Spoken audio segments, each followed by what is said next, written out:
হিন্দু আৰু খ্ৰীষ্টান কমিউনিটিতকৈ মুছলিম বিশেষকৈ পমুৱা মুছলমান তেওঁলোকৰ মাজত জন্মসংখ্যাৰ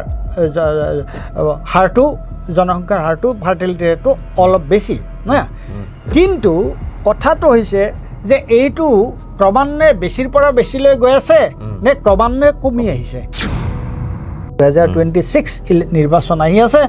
গতিকে আকৌ ভয় ভীতি শংকা এইবোৰ মানুহৰ মাজত যিমান পৰা যায় বিয়পাব বিচৰা হৈছে আৰু তাৰ নেতৃত্ব দিছে মুখ্যমন্ত্ৰীজনে নিজে এই কথাটো মই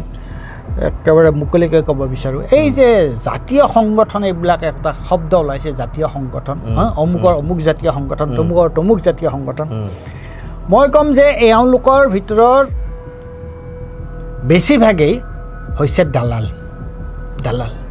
আৰু হিমন্ত বিশ্ব শৰ্মাই বা এই চৰকাৰে এনেকৈ চলাই যাব পাৰিছে তাৰ কাৰণটো হৈছে কি মাজে মাজে তেওঁলোকে ৰাস্তাত ওলাব বিবৃতি দিব প্ৰেছ মিট কৰিব অমুক কৰিম তমুক কৰিম আৰু তাৰপিছত গৈ তেওঁলোকে সন্ধিয়া চৰকাৰৰ লগত মিলামিলি কৰি তেওঁলোকে এই যে যিবোৰ এই জাতীয় সংগঠনৰ যিবোৰ নেতা নেত্ৰী আছে তেওঁলোকৰ লাইফষ্টাইলটো চাবচোন আপোনালোকে তুমি চাবাচোন এইটো সাধাৰণ মানুহক তেওঁলোকে কেৱল এটা আবেগ উত্তেজনা সৃষ্টিৰ হাতিয়াৰ হিচাপে ব্যৱহাৰ কৰে জাতীয় সংগঠন কিবা সংগঠন হওক এইবিলাক কেনেকৈ এইবোৰ জাতীয় সংগঠন হয় সেইটো মই বুজি নাপাওঁ কেনেকৈ জাতীয় সংগঠন হয় তেওঁলোকৰ আৰু তেওঁলোকে যোৱা সময়ছোৱাত জাতিটোৰ কাৰণে কি কৰিছে নমস্কাৰ নৰ্থ ইষ্ট নাওৰ বিশেষ অনুষ্ঠান সাময়িকীলৈ মই কল্পজ্যোতি শইকীয়াই সকলোকে আদৰণি জনাইছোঁ অন্য দিনাৰ দৰেই আজিও আমি এক বিশেষ এটা বিষয়ক লৈ আপোনালোক সকলোলৈকে আমি এক বিশ্লেষণ আগুৱাই দিম মোৰ সৈতে আছে নৰ্থ ইষ্ট নাওৰ মুখ্য সম্পাদক পৰেশ মালাকাৰ ডাঙৰীয়া আৰু অন্য দিনাৰ দৰেই আজি আমি এটা বিষয়ৰ ওপৰত আলোকপাত কৰিম আৰু সেইটো হৈছে যে কালি সদনৰ মজিয়াত অসম চুক্তি ৰূপায়ণ দপ্তৰৰ মন্ত্ৰী অতুল বৰাই দিয়া এক তথ্যৰ পাছতেই পোহৰলৈ আহিছে যে প্ৰকৃততে এইখন হিমন্ত বিশ্ব শৰ্মা নেতৃত্বাধীন বিজেপি চৰকাৰে খিলঞ্জীয়াৰ সুৰক্ষা বা খিলঞ্জীয়াৰ ৰক্ষাৰ অৰ্থে কিনো কাম প্ৰকৃততে কৰিছে বা হাতে কামেনো কি কৰিছে সেই কথা পোহৰলৈ আহিছে আৰু সেয়া যে এক প্ৰকাৰৰ যে ভেকু ভাওনাতহে পৰিণত হৈছে বা কিছুমান যে ধাপ্পাবাজিহে তেওঁলোকে কৰি থাকে মাজে সময়ে খিলঞ্জীয়াৰ সুৰক্ষা ৰক্ষা কৰাৰ ক্ষেত্ৰত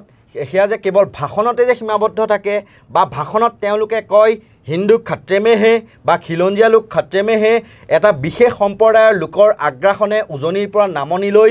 খিলঞ্জীয়াৰ অস্তিত্ব বিপন্ন কৰি তুলিছে এইবিলাক কিন্তু মুখেৰে বহু কথা ক'লে কিন্তু হাতে কামে তেওঁলোকে কৰিলে কি কিয়নো কালি মন্ত্ৰী অতুল বৰাৰ কথাতেই ওলাই পৰিল যে অসম চুক্তি যি 6 নং দফা ৰূপায়ণ কমিটিৰ যিখন প্ৰতিবেদন সেই প্ৰতিবেদনখন দিল্লী গৈ নাপালেগৈ দিছপুৰৰ আলমিৰাতে সেইখন বন্ধ হৈ থাকিল এই কথা পোহৰলৈ আহিছে বিধায়ক ৰেকিবুদ্দিন আহমেদে কৰা এক প্ৰশ্নৰ পাছতেই এই সন্দৰ্ভত আমি সবিস্তাৰে আলোচনা কৰিম প্ৰথমে মই আপোনাৰ পৰা জানিবলৈ বিচাৰিছোঁ যে কোৱা হয় যে মিয়াৰ আধিপত্য বা এটা বিশেষ সম্প্ৰদায়ৰ আধিপত্য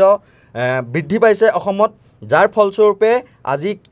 খিলঞ্জীয়াৰ অস্তিত্ব বিপন্ন হৈ পৰিছে বুলি এইখন চৰকাৰৰ ফালৰ পৰা কিন্তু কোৱা হয় কিন্তু তাৰ বিপৰীতে দেখিলোঁ যে তেওঁলোকে যিখন বিপ্লৱ শৰ্মাৰ যিখন কমিটি আছিল সেই কমিটি দিয়া প্ৰতিবেদনৰ কিন্তু আজিলৈকে দিল্লীয়ে গৈ নাপালেগৈ সমগ্ৰ বিষয়টো আপুনি প্ৰথমতে কি বুলি ক'ব বিপ্লৱ শৰ্মা যিটো কমিটি বিপ্লৱ শৰ্মাৰ কমিটিৰ আগতেও তাৰ যিবোৰ তাত যেতিয়া ইয়াত কা আন্দোলনটো খুব ক্ষিপ্ৰতৰ হৈছিল তেতিয়া গৃহমন্ত্ৰী অমিত শ্বাহে কৈছিল যে আমি এনেকুৱা ধৰণৰ অসমীয়া মানুহৰ যিটো পৰিচয় বা অসমীয়া মানুহৰ যিটো সংখ্যা সেইটো নিৰসনৰ কাৰণে আমি এটা কমিটি কৰিছোঁ তেওঁলোকৰ কমিটি কৰিম আৰু সেই কমিটিটোৱে যিটো ৰিকমেণ্ডেশ্যন দিব সেইটো তাৰ পিছদিনাই আমি তাক ৰূপায়ণ কৰিম কাৰ্যকৰী কৰিম এইটো আছিলে প্ৰেক্ষাপট এতিয়া কি হ'ল যে বহুত চিটিং হ'ল বহুত আলোচনা হ'ল তাৰ মাজেৰে বহুতখিনি চৰকাৰী পক্ষৰ মানুহে তাত আছিলে বিপ্লৱ শৰ্মায়ো তেওঁলোকৰ এই চৰকাৰৰ নীতি আদৰ্শ মানি চলাই মানুহ দি কমিটিয়ে এটা ৰিপৰ্ট এটা দিলে আৰু সেই ৰিপৰ্টটো এতিয়া এইটো কেনেকুৱা ধৰণৰ কথা হ'ল এইটো মানে হাঁহি উঠিব নে কান্দিব হাঁহিমে নে কান্দিমে তেনেকুৱা ধৰণৰ প্ৰশ্ন এটা হৈছে যে ইমান ঢাক ঢোল বজাই এটা কমিটি কৰিলে আৰু এই কমিটিটোৰ উৎপত্তি কিন্তু এই যে অসম চুক্তিৰ 6 নম্বৰ দফা য'ত অসমীয়াৰ অস্তিত্ব অসমীয়া মানুহৰ অস্তিত্ব অসমীয়া মানুহৰ পৰিচয়ক এটা গ্যাৰাণ্টি এটা নিশ্চয়তা দিয়াৰ কথাটো আহিছিলে গতিকে তাৰমানে এইখন চৰকাৰে এই বিজেপি চৰকাৰ ৰাজ্যত থকা বিজেপি চৰকাৰে তাৰমানে আচলতে অসমীয়া মানুহৰ যিটো আৱেগ অনুভূতি আৰু তেওঁলোকৰ কাৰণে সঁচাকৈ যিখিনি দৰত থাকিব লাগে সেই কথাটো তেওঁলোকৰ নাই তেওঁলোকে বহুত লম্ফ কৰি কথা কয় আৰু কাৰ্যত একো নকৰে কাৰণ এটা ইমান বাৰ দীৰ্ঘদিনীয়া তেওঁলোকে তাত বহিলে আমিও তাত গৈ পেলাই এটা সময়ত আমাৰ ছাজেশ্যন তাত সন্মুখত তাৰপিছত কমিটিটো আৰু এইটো যে বিপ্লৱ শৰ্মাই কেনেকুৱা ধৰণৰ পৰিস্থিতিৰ সন্মুখীন হৈছিলে দিল্লীলৈ গৈ সেই কথাটো সকলোৱে জানে গতিকে এই সন্দৰ্ভত কি ক'বলৈ কি আছে যে এখন চৰকাৰ যে এনেকুৱা ফাঁকি দিব পাৰে এনেকুৱা মিছা কথা ক'ব পাৰে এইটো মানে বৰ আশ্চৰ্যজনক কথা আৰু কি যুক্তিত কিয় মানুহে এইখন চৰকাৰৰ কথা শুনে বা তেওঁলোকক ভোট দিয়ে মই সেইটোৱে আচৰিত পাইছোঁ হিমন্ত বিশ্ব শৰ্মা কিমান দিন অসম চুক্তি ৰূপায়ণৰ দায়িত্বত আছিলে মন্ত্ৰী হৈ আছিলে তাৰপিছত আহিলে অতুল বৰা আৰু এতিয়া তেওঁলোকৰ স্বীকাৰোক্তি হ'ল কি যে তেওঁলোকে এইখন পঠিওৱাই নাই কিমান দিন হ'ল এতিয়া 2020-21 চনতে গতিকে তেতিয়াই প্ৰস্তুত কৰা এখন কমিটি সেই কমিটিৰ যিটো ৰিকমেণ্ডেশ্যন যিখিনি পৰামৰ্শ তেওঁলোকে কেন্দ্ৰীয় চৰকাৰলৈ পঠিওৱাই নাই তাতে ইয়াতে ওলাই পৰে যে আচলতে খিলঞ্জীয়াৰ প্ৰতি অসমৰ মানুহৰ প্ৰতি অসমৰ সবেক মানুহৰ প্ৰতি তেওঁলোকৰ কি দৰদ এইটো সম্পূৰ্ণ এটা কেৱল মানুহক ফাঁকি দিয়া ভুৱা কথা কোৱা এইবোৰেই হৈছে তেওঁলোকৰ চৰিত্ৰ কালি কিন্তু অসম চুক্তি ৰূপায়ণ দপ্তৰৰ মন্ত্ৰী অতুল বৰাই এটা কথা কিন্তু ক'লে যে তেওঁলোকে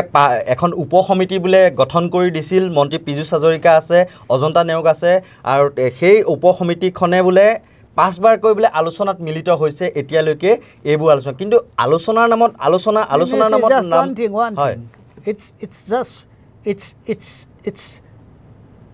nonsensical একেবাৰে অৰ্থ নোহোৱা এটা কথা এখন কমিটি বহিলে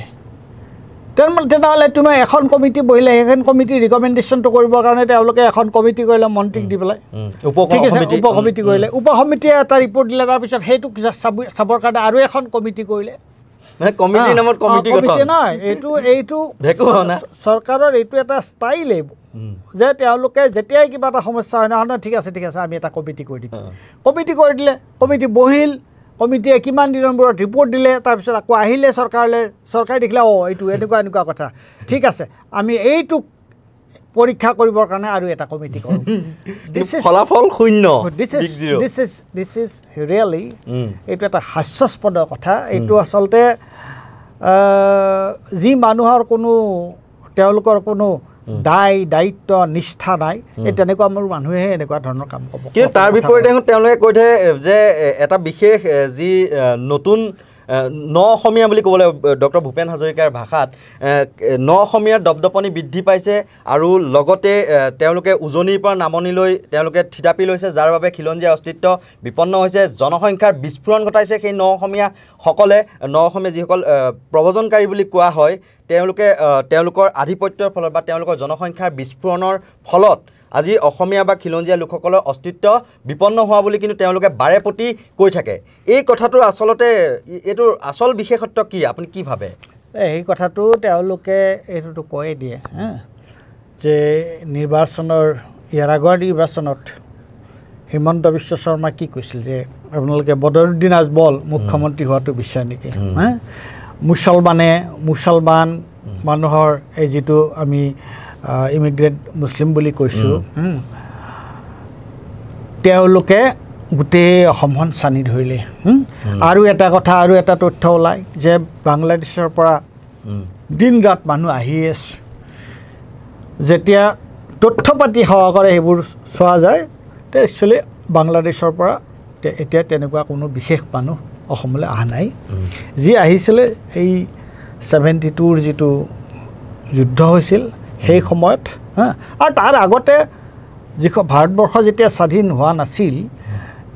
তেতিয়াতো এইখন গোটেইখন একেখন ঠায়ে আছিলে নহয় একেখন ঠায়ে আছিলে 1947ত হেৰি হ'ল কি বুলি কয় আমাৰ দেশ স্বাধীন হ'ল তেতিয়া বিভাজন হ'ল দেশ বিভাজন হ'ল তাৰ আগতেতো পাকিস্তান আৰু এতিয়াৰ পাকিস্তান আৰু এতিয়াৰ বাংলাদেশ ভাৰতৰ নিজৰ একেখন দেশ আছিলে অংগৰাজ্য আছিলে আৰু কিন্তু এই যিটো কথা তেওঁলোকে কয় নহয় যে জনবিস্ফোৰণ মিয়া মুছলমানৰ মাজত জনবিস্ফোৰণ তথ্যটোৱে কি কয় মই এটা বস্তু দেখুৱাই দিওঁ এইখন হৈছে the crook timber of new India প্ৰকল্প প্ৰভাকাৰ তেওঁ লিখিছে তাত পৰাকলা প্ৰভাকৰ তাত তেওঁ অতি সুন্দৰকৈ এই বস্তুটো দেখুৱাইছে যে চিফ মিনিষ্টাৰ হিমন্ত বিশ্ব শৰ্মাই তেওঁ মুছলমান মানুহৰ মাজত বিশেষকৈ এই পমুৱা মুছলমান মানুহৰ মাজত তেওঁলোকে জনবিস্ফোৰণৰ কথাটো কয় এওঁ দেখুৱাই দিছে যে আচলতে সঁচাকৈ তেনেকুৱা জনবিস্ফোৰণ হৈছে নেকি মই এই কথাখিনি অলপ বাতি তাৰ পৰা মই ব্যাখ্যা কৰিম But what did data from the latest National Family Health Survey released in December 2020 tell us about the scene in Assam? Did the figure give the Chief Minister cause for worry? The Muslim communities TFR Assam, according to NFH, TRF মানে হৈছে total fertility rate আৰু according to NFHS5 সেইটো হৈছে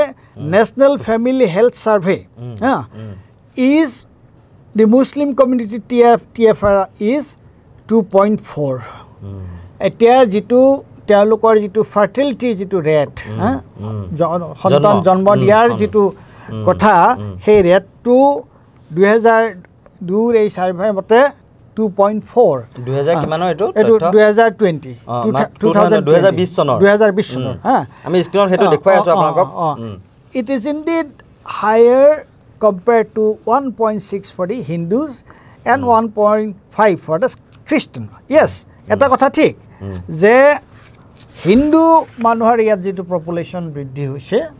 আৰু খ্ৰীষ্টানৰ যেটো হৈছে হিন্দুৰ হৈছে 1.6 1.6 আৰু খ্ৰীষ্টানৰ হৈছে 1.5 তেওঁলোকৰ তুলনাত এই মুছলিম পপুলেশনটো অলপ বেছি হেতু হৈছে 2.4 এতিয়া কিন্তু তাতে এটা কথা আছে however the significant point is that it is not increasing neither sharply as the chief minister wants us to believe not even modestly কিন্তু এই যেটো জন্মৰ হাৰ হেতু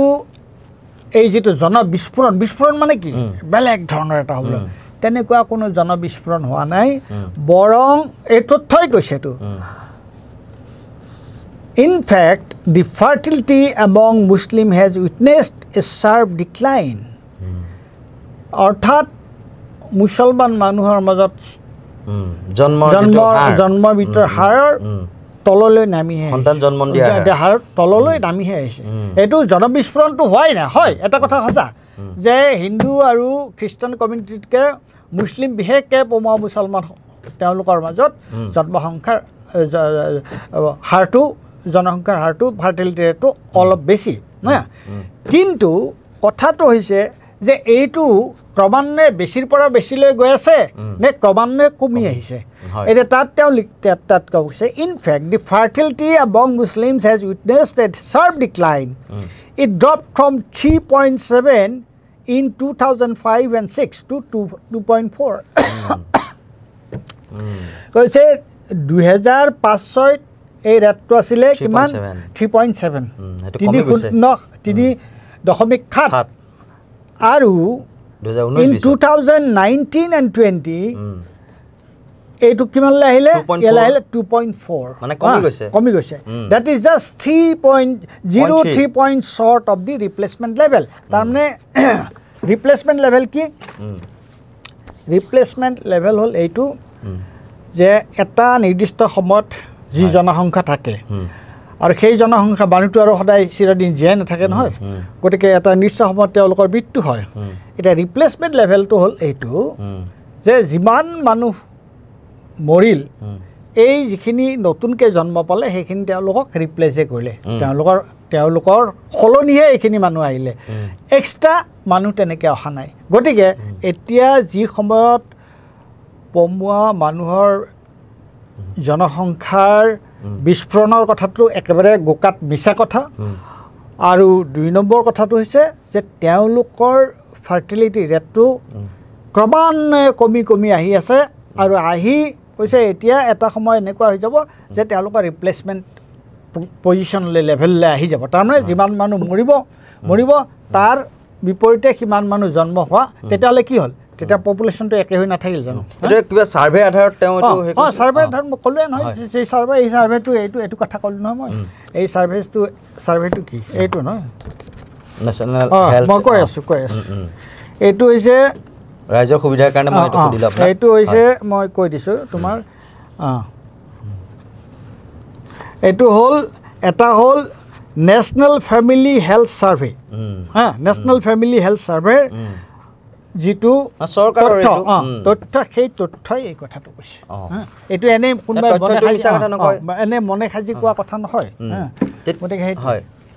তেনে প্ৰেক্ষাপটত কিয় তেতিয়াহ'লে কৈ থকা হয় যে হিন্দু খাতেমে এওঁলোকৰ জন্মৰ হাৰ বৃদ্ধি পাইছে যে এটা মুছলমান পৰিয়ালে এগৰাকী মহিলাই 5ৰ পৰা 6টাকৈ সন্তান জন্ম দিয়ে কিছুমানে 10টা সন্তান জন্ম দিয়ে এনেকুৱা ধৰণৰ এখন ছবি কিয় ক্ৰিয়েট কৰি আছে বা কিয় ভয় খুৱাব বিচৰা হৈছে হিন্দুসকল বা খিলঞ্জীয়া লোকক সেইকাৰণে ছবি এইকাৰণে ক্ৰিয়েট কৰা হৈছে যে অনবৰতে তেওঁলোকে যাতে মানে এটা ভয় ভীতিৰ বাৰত সাধাৰণ মানুহৰ মাজত তেওঁলোকৰ মাজত ইমান জনসংখ্যা বৃদ্ধি হৈছে এদিন দেখোন তেওঁলোকে আমাতকৈ তেওঁলোকৰ জনসংখ্যা বেছি হৈ যাব এই ভয়টো এই যিটো এটা অহৈতুকী এইটো এটা কোনো তথ্যৰ লগত সম্পৰ্ক নথকা যিটো এটা কথা সেই কথাটো কৈ তেওঁলোকে মানুহক আচলতে বিপথে পৰিচালিত কৰিব বিচাৰে আৰু মানুহৰ মাজত এটা ভয় এটা ত্ৰাসৰ সৃষ্টি কৰিব বিচাৰে তথ্যই এই কথাটো কেতিয়াও সমৰ্থন কৰা নাই নিশ্চয়কৈ চাওকচোন যে 2005-06 চনত আছিল 3.7 আৰু সেইটো 2019-20 হ'লগৈ 2.4 নিশ্চয়কৈ কমি আহিছে সেই বস্তুটো তথ্যই মিছা কথা নকয় আৰু চৰকাৰৰ এটা বিভাগৰ তথ্য এইটো এই ক্ষেত্ৰত আৰু এটা কথা কিন্তু ক'ব লাগিব এতিয়া আমিও ধৰি লওক আলোচনাটোত মাজে সময়ে খিলঞ্জীয়া বুলি আমি কৈ আছোঁ কিন্তু আচলতে খিলঞ্জীয়া কোন সেই সংজ্ঞাটোৱে কিন্তু আজিলৈকে নিৰূপণ হোৱা নাই এই সন্দৰ্ভত কি ক'ব আপুনি আচলতে আমিও ব্যৱহাৰ কৰি আহিছোঁ খিলঞ্জীয়া সেইটোৱে নহয় কথাটো হৈছে কি এতিয়ালৈকে কোনোবাই এটা গ্ৰহণযোগ্য সংজ্ঞা দিছে নেকি খিলঞ্জীয়াৰ কোনোবাই দিছেনে নাই দিয়া এতিয়ালৈকে কোনেও কোৱা নাই যে কোন খিলঞ্জীয়া নহয় এতিয়া আজি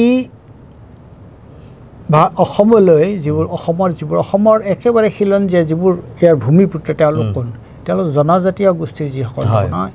কাৰ্বি বড়ো ৰাভা মিচিং তোমাৰ এই যিসকল তেওঁলোকৰ এই বাকীটো আহোমকে আদি কৰি বাকী যিবোৰ মানুহ আছে সেইবোৰতো বিভিন্ন ঠাইৰ পৰা মাইগ্ৰেট কৰি প্ৰব্ৰজিত হৈ আহি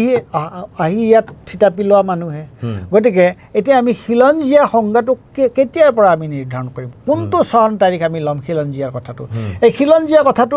এটা ভেগ কথা যে অসমত প্ৰথম কথাটো হৈছে অসমত যিখিনি মানুহ আছে দুটা কথা হয় মুছলমানৰ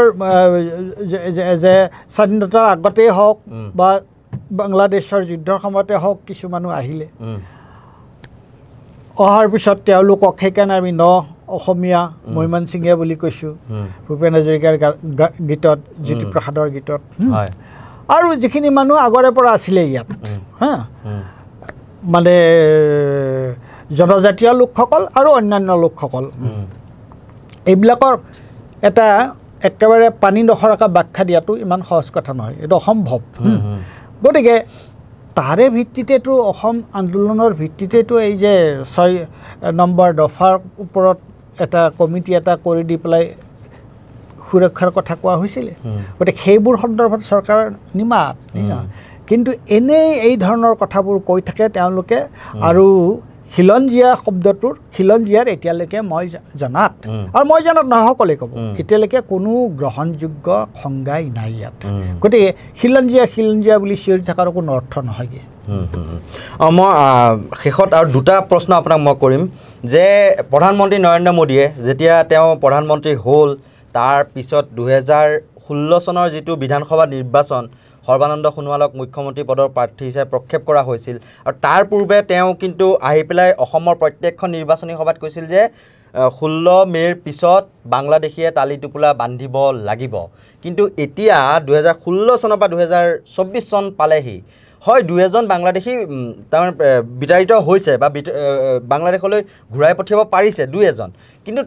তুলনামূলকভাৱে যিমানটো আগতে বিজেপিয়ে কৈ থকাই হওক বা আছুৱে কৈ থকা হওক হাজাৰ বাংলাদেশী লাখ বাংলাদেশী সেইবিলাকক বাংলাদেশলৈ ঘূৰাই পঠিওৱাৰ ক্ষেত্ৰতো কিন্তু কোনো ধৰণৰ ব্যৱস্থা এতিয়ালৈকে লোৱা নাই চৰকাৰখনে, যি আইনী ব্যৱস্থাই হওক বা অন্যান্য। কিন্তু তাৰ পৰিৱৰ্তে কিন্তু নিৰ্বাচনৰ পূৰ্বে তেওঁলোকে কৈছিল যে টালি টোপোলা বান্ধি পেলাই যাব লাগিব। কি ক'ব? এইটো প্ৰথম কথাটো এটা অতি সহজ এটা প্ৰশ্ন যে ভাৰতৰ প্ৰধানমন্ত্ৰী মোদী ডাঙৰীয়াই যে কৈছিলে যে 16 মে'ৰ পিছত বিদেশীয়ে টালি টোপোলা বান্ধি ইয়াৰ পৰা যাব লাগিব। এই বাক্যটোৰ অৰ্থটো কি? এই বাক্যটোৰ অৰ্থটো কি? কিবা দেখা পালোনে আমি? তাৰমানে কি এইটো এটা সম্পূৰ্ণৰূপে এটা মিছা ভুৱা এটা কথা কৈছিল তেওঁ ইলেকশ্যনত জিকিবৰ কাৰণে। অসমৰ দুৰ্দশা কি কাৰণে হৈছে মই কওঁ। আজি যোৱা 40 বছৰে এই জাতীয়তাবাদী চিন্তা অমুকে খালে তমুকে খালে হেনে খালে তেনে খালে এই ধৰণৰ যোৱা 40 বছৰ আৰু কৰি পেলাই তেওঁলোকৰ কি হৈছে এটা শ্ৰেণী কিন্তু সাংঘাতিক ধৰণে উপকৃত হৈছে। কোন? আছুত 6 বছৰীয়া আন্দোলন কৰিলে আছে অসম আন্দোলন 1985ত চুক্তি হ'ল অসম চুক্তি। চৰকাৰ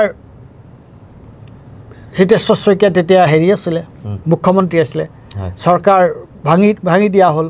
নতুনকৈ নিৰ্বাচন কৰা হ'ল, নিৰ্বাচনত প্ৰফুল্ল মহন্ত মুখ্যমন্ত্ৰী হ'ল, হয়নে? তাৰপিছত সেই সময়তে আলফাৰ কথা আহিল, আলফাই অমুক কৰিছে তমুক কৰিছে অসমৰ কাৰণে, অসমক স্বাধীন কৰে, এইবোৰ কথা নাহিলে জানো? এইবোৰ কথা আহিছিলে না, স্বাধীন কৰে কিবা কৰে। তাৰপিছত কি হ'ল? ছাত্ৰ সন্থাৰ পৰা AGP হ'ল, তাৰ মাজত আলফা আহিল, তাৰ মাজত এতিয়া যিসকল ছাত্ৰ সন্থাৰ বিয়াগোম নেতা আছিল অসম আন্দোলনৰ সময়ত তেওঁলোক এতিয়া ক'ত?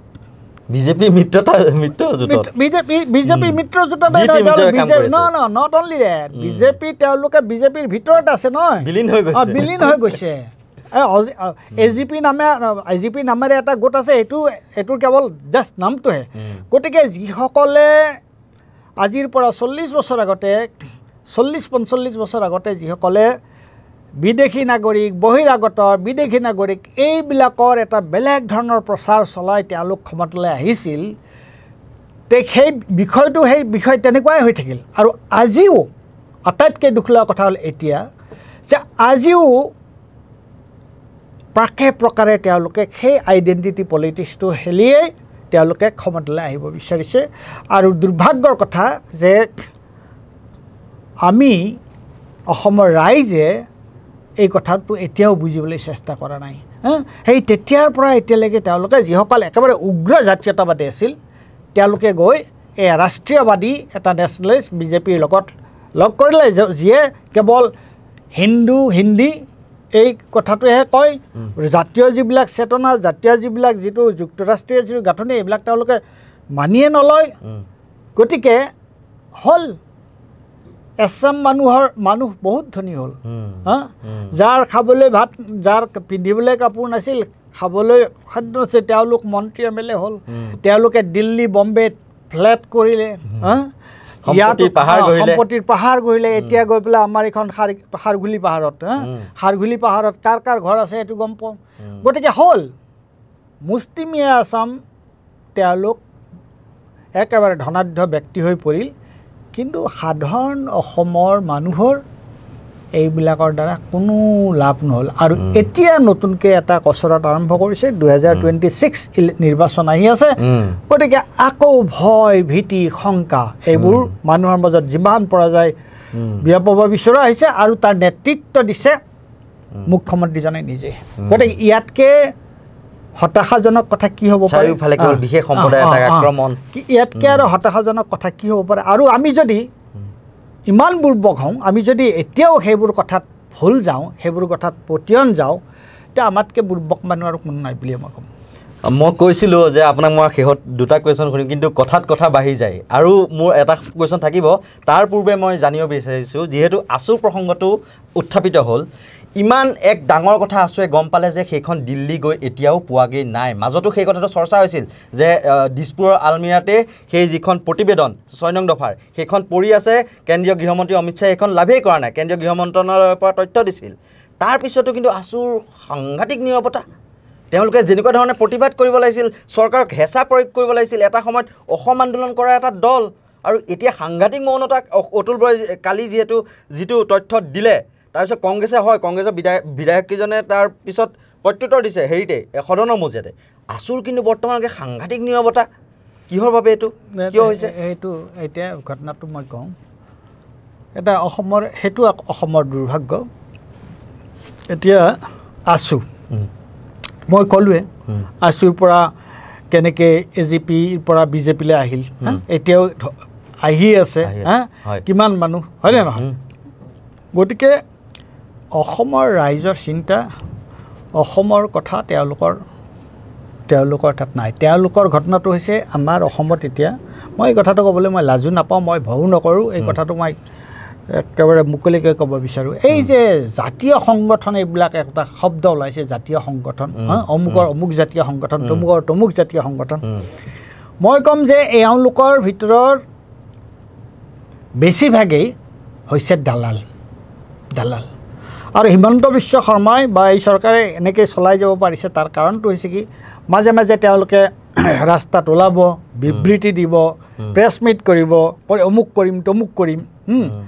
আৰু তাৰপিছত গৈ তেওঁলোকে সন্ধিয়া চৰকাৰৰ লগত মিলামিলি কৰি তেওঁলোকে শেষ কৰে এই যে যিবোৰ এই জাতীয় সংগঠনৰ যিবোৰ নেতা নেত্ৰী আছে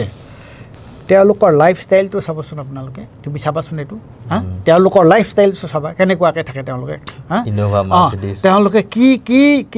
কি ধৰণত থাকে তেওঁলোকে সাধাৰণ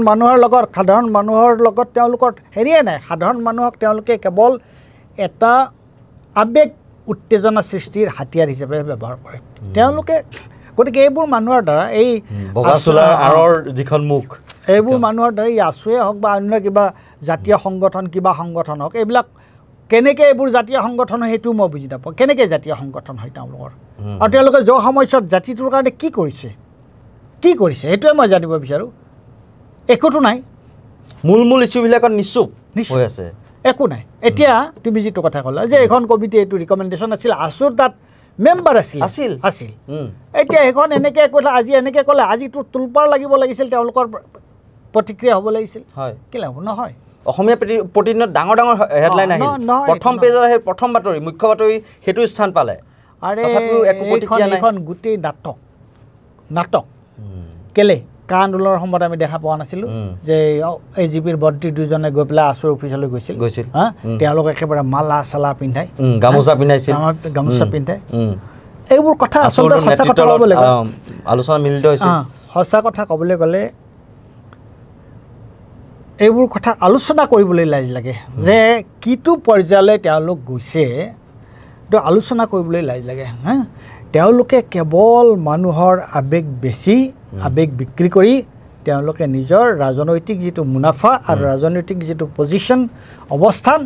সেইটো সমৃদ্ধ কৰি গৈ আছে অসমৰ মানুহৰ একো হোৱা নাই গতিকে এইবোৰ সেইকাৰণে এইটো অৱস্থা অসমৰ আজি মই একেবাৰে শেষত সুধিছোঁ যেতিয়াই কিন্তু তাৰমানে খিলঞ্জীয়া অস্তিত্বৰ বাবে বিজেপি চৰকাৰে কি কৰিছে বুলি প্ৰশ্ন কৰে বিৰোধীয়ে তেতিয়াই কিন্তু তেওঁলোকে কংগ্ৰেছক গালি পাৰি কয় যে কংগ্ৰেছে এটা বৃহৎ ভোট বেংক সৃষ্টি কৰিলে কংগ্ৰেছে ভোট বেংকটোৰ আশাতেই বাংলাদেশীৰ হৈ পেলাই অবৈধ বিদেশীৰ হৈ পেলাই তেওঁলোকে ওকালতি কৰে বুলি কিন্তু গালি পৰা আৰম্ভ কৰে কিয় এইটো টেণ্ডেঞ্চি কি ভাবে নহয় কংগ্ৰেছৰ দুটা কথা কংগ্ৰেছত থকা আটাইবোৰ মানুহ ভাল মই সেই কথাটো কেতিয়াও নকওঁ কিন্তু কংগ্ৰেছ বস্তুটো আহিছে ক'ৰ পৰা কংগ্ৰেছ বস্তুটো আহিছে ভাৰতৰ স্বাধীনতা আন্দোলনৰ পৰা নহয় ভাৰতৰ স্বাধীনতা আন্দোলনৰ পৰা আন্দোলন হৈছে অসমত আমি যদি চাওঁ অসমৰ হিষ্ট্ৰীটো যদি চাওঁ গোপীনাথ বৰদলৈ বা বিষ্ণুৰাম মেধি তেওঁলোকতো কংগ্ৰেছৰহে আছিল আৰু সঁচা কথা ক'বলৈ গ'লে আনকি তৰুণ গগৈও ৰাষ্ট্ৰীয় দলৰ ভিতৰত থাকিও নিজৰ অঞ্চলটোৰ কাৰণে কি কৰিব পাৰি নিজৰ অঞ্চলটোৰ কাৰণে কি কৰিব নোৱাৰি সেইবোৰ চিন্তা আছে তেওঁলোকে এটা বেলেগ কালচাৰত গঢ় লোৱা মানুহ আছিলে মই এতিয়াৰ কংগ্ৰেছৰ নেতৃত্বৰ কথা নকওঁ এতিয়াৰ কংগ্ৰেছৰ নেতৃত্ব বেয়া হোৱাৰ কাৰণে আজি অসমত এই অৱস্থাটো হৈছে কিন্তু দেখিছোঁ আমি আৰু নতুন মানুহ কিছুমান আহিছে কংগ্ৰেছলৈ আৰু নতুন নেতৃত্বও ওলাইছে গতিকে তেওঁলোকে কংগ্ৰেছৰ গালে এইবোৰ হেৰি দিয়া নাই যি একো লাভ নাই কাৰণ গ্ৰুপিঙৰ সময়ত কংগ্ৰেছৰ নেতৃত্বৰ কাৰণে অসম বাংলাদেশৰ অসম পাকিস্তানৰ ভিতৰলৈ নগ'ল কোন তাত কেতিয়াবা আছো আছিলে নেকি অন্য কোন আছিলে তাত কোনটো নাছিলে এতিয়াতো এই কংগ্ৰেছী মানুহে গৈ পেলাই মহাত্মা গান্ধীক লগ কৰিছিল আৰু লগ কৰোঁতে মহাত্মা গান্ধীয়ে কৈছিল হয় তোমালোকৰ ন্যায্য দাবী আছে পাৰ্টিশ্যন গ্ৰুপিঙত তোমালোকে নোসোমাবা এইটো গ্ৰুপিঙৰ বিৰোধিতা কৰা গতিকে কংগ্ৰেছৰ সেইকাৰণে ভাৰতৰ অংগ ৰাজ্য আছে আৰু এটাৰ পিছত আমি যদি কওঁ এতিয়া মোৰ মনলৈ খেলাইছে এইবোৰ কথা যে কংগ্ৰেছক ইমান গালি পৰা আমিও গালি পাৰিছোঁ ইমাৰ্জেঞ্চিৰ সময়ত আমিও গালি পাৰিছোঁ কিন্তু আমি যদি যোৱা 40টা বছৰৰ অসমৰ যদি ইতিহাসটো চাওঁ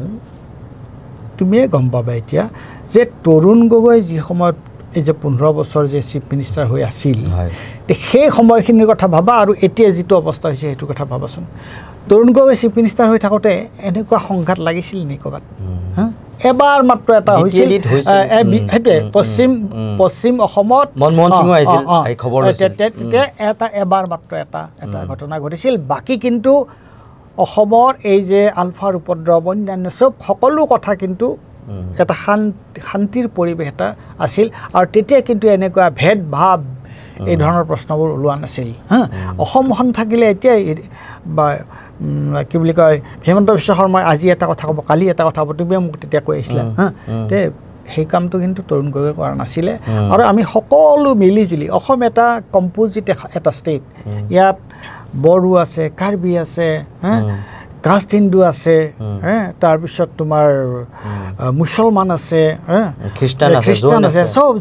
চব মানুহ লগ লাগি তো এটা ভাৰতৰ ক্ষুদ্ৰ সংস্কৰণ গতিকে জাতি জনগোষ্ঠী চব লৈ পেলাই গতিকে আমি যদি এটা জাতিক এটা জাতিৰ অনৈক্যৰ মাজত ঐক্যতা আমি যদি এটাৰ বিৰুদ্ধে মানে তোমাৰ উত্তেজিত কৰোঁ খুচি দিওঁ আৰু তাকো চৰকাৰী লেভেলত চৰকাৰৰ পৰ্যায়ত মুখ্যমন্ত্ৰী পৰ্যায়ত এই তাতকৈ আৰু লজ্জাজনক কথা কি থাকিব পাৰে তাতকৈ আৰু বেয়া কথা কি হ'ব পাৰে নিশ্চয়কৈ যিগৰাকী মুখ্যমন্ত্ৰী হিমন্ত বিশ্ব শৰ্মাই এটা সময়ত বিজেপিৰ সাম্প্ৰদায়িকতাৰ বিৰুদ্ধে যুঁজ দিব লাগিব বুলি কৈছিল যিগৰাকী হিমন্ত বিশ্ব শৰ্মাই এটা সময়ত গুজৰাটৰ পানীৰ পাইপেৰে মুছলমানৰ তেজ বয় বুলি তেওঁ ভাষণত কৈছিল সেইগৰাকী হিমন্ত বিশ্ব শৰ্মাই আজি সম্পূৰ্ণ ওলোটা খৰ মাৰি খিলঞ্জীয়া বা হিন্দু খত্ৰে মে হে বুলি তেওঁ মুখেৰে কৈ আছে কিন্তু সঁচা অৰ্থত আজি পোহৰলৈ আহিল যে অসম চুক্তিৰ যি 6 নং দফা ৰূপায়ণ কমিটিৰ যিখন প্ৰতিবেদন সেইখন দিল্লীত গৈ পেলাই নাপালেগৈ সেইখন দিছপুৰৰ আলমিৰাতে আবদ্ধ হৈ থাকিল সেই কথা মন্ত্ৰী অতুল বৰাৰ উত্তৰতে সম্পূৰ্ণকৈ ওলাই পৰিল আৰু এই ক্ষেত্ৰত নিশ্চয়কৈ 6 নং দফা ৰূপায়ণ কমিটিৰ আছু সদস্য হিচাপে তেওঁলোকে কিন্তু ইয়াৰ বিৰোধিতা কৰিব লাগিছিল তীব্ৰ বিৰোধিতা কৰিব লাগিছিল কিন্তু তেনে কৰা কিন্তু দেখিবলৈ পোৱা নগ'ল তেওঁলোকৰ ৰহস্যজনক কিন্তু নীৰৱতাহে এই মুহূৰ্তত দেখিবলৈ পোৱা গ'ল আৰু এনেকুৱা ধৰণৰ বিষয়বিলাক আমি লৈ আনিম পৰৱৰ্তী পৰ্যায়তো আৰু বিশ্লেষণৰ আকাৰত ৰাইজলৈ অতি সূক্ষ্মভাৱে আমি বিশ্লেষণ কৰিম আৰু ৰাইজে বুজিব পৰা ধৰণে আমি আপোনালোকৰ আগলৈ লৈ আনিম আৰু ইয়াৰ লগে লগে মই কল্পজ্যোতি শইকীয়া আৰু পৰেশ মালাকাই ডাঙৰীয়াই আপোনালোকৰ মাজৰ পৰা বিদায় লৈছোঁ চাই থাকিব নৰ্থ ইষ্ট নাও ধন্যবাদ